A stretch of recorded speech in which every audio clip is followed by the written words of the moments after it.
சமூக விரோதம் என்பது சமுதாயத்தில் இன்னைக்கு அதிகமாகிட்டு இருக்கு. அது என்னன்னு எனக்கு தெரியலீங்கன்னா, ஒரு பக்கம் கஞ்சா புழக்கம் அதிகம், இன்னொரு பக்கம் கோர்ட்டு கொஞ்சம் இன்னெஃபிஷியண்டா இருக்கிறாங்க, தண்டனை வருவதற்கான வாய்ப்புகள் குறைவா இருக்கு. மூன்றாவது, குற்றம் செய்தவர்களே திரும்பி வந்து செய்யறாங்க. எனக்கு கோயம்புத்தூர்ல அந்த கேஸ் உதாரணமா எடுத்துக்கங்க. 3 நபர்கள் வர்றாங்க, இன்னொரு மாவட்டத்தை சார்ந்தவர்கள், படிக்கக்கூடிய குழந்தைகள், காரு, அது ஒரு அனானிமஸ் இடத்துல நிக்குது, அருவாலை வச்சு காட்டுறாங்க. ஸோ இதுக்கெல்லாம் ஒரு தைரியம் எங்கிருந்து வருதுங்கண்ணா? அதனால இன்னைக்கு சமூகமாக நாம் இதை பார்க்கணும். நாம் இன்னைக்கு மைக் இருக்கு, அரசியல்வாதியா பேசிட்டு போறோம் அப்படிங்கிறது ஒரு பக்கங்கண்ணா.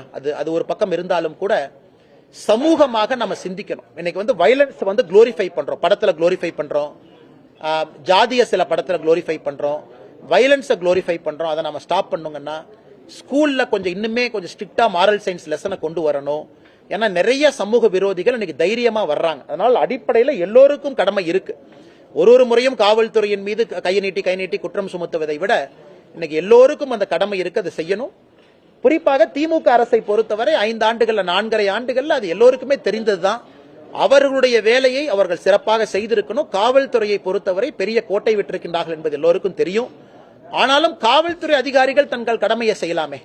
ஏன்னா அருவாடுத்து டெம்பிள்குள்ள போறதுக்கும் ஒரு ஆட்சியாளருக்கும் என்னென்ன சம்பந்தம்? ஒரு அருவாள் எடுத்துக்கிட்டு யாரோ போறாங்க அப்படின்னா பேசிக் அங்க போலீசிங்ல ஃபெயில் ஆயிருக்கு, நைட் ரவுண்ட்ஸ் எங்கேயோ ஃபெயில் ஆயிருக்கு, அந்த ரவுடிகள் பெரேட் நடத்துறதுல ஃபெயில் ஆயிருக்கு, ஸ்டேஷன் கூப்பிட்டு ரவுடி ரெஜிஸ்டர் பண்றதுல ஃபெயில் ஆயிருக்கு. அதனால சில காரணங்கள் அரசியல் நம்ம நேரடியா சொல்லலாம், கையை கட்டிட்டீங்க உள்ள விடலின். ஆனா இன்னைக்கு நடக்கக்கூடிய எத்தனையோ காரணங்கள் பேசிக் போலீசிங்ல ஃபெயிலியரா இருக்கு.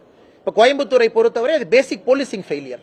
அந்த இடத்துக்கு காவல்துறை ஏன் ரோந்து போகல? 40 ஆண்டுகளாக அது பிரச்சனைக்குரிய பாதை, அது முள்ளும் புதருமா இருக்கக்கூடிய பாதை. யாருமே அங்க போக மாட்டாங்க. பிக் பாக்கெட் அடிக்கிறவங்க இருக்கிறாங்க, கஞ்சா விற்கிறவங்க இருக்கிறாங்க. தெரிஞ்ச இடத்துல காவல்துறை எப்படி அதை கோட்டை விடலாம்?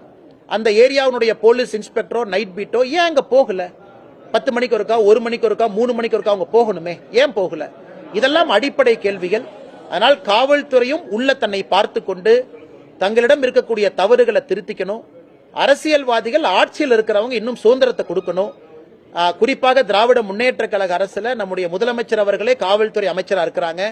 அவர் இன்னும் சிறப்பாக இதை கையாள வேண்டிய கட்டாயம் முதலமைச்சருக்கு இருக்கு.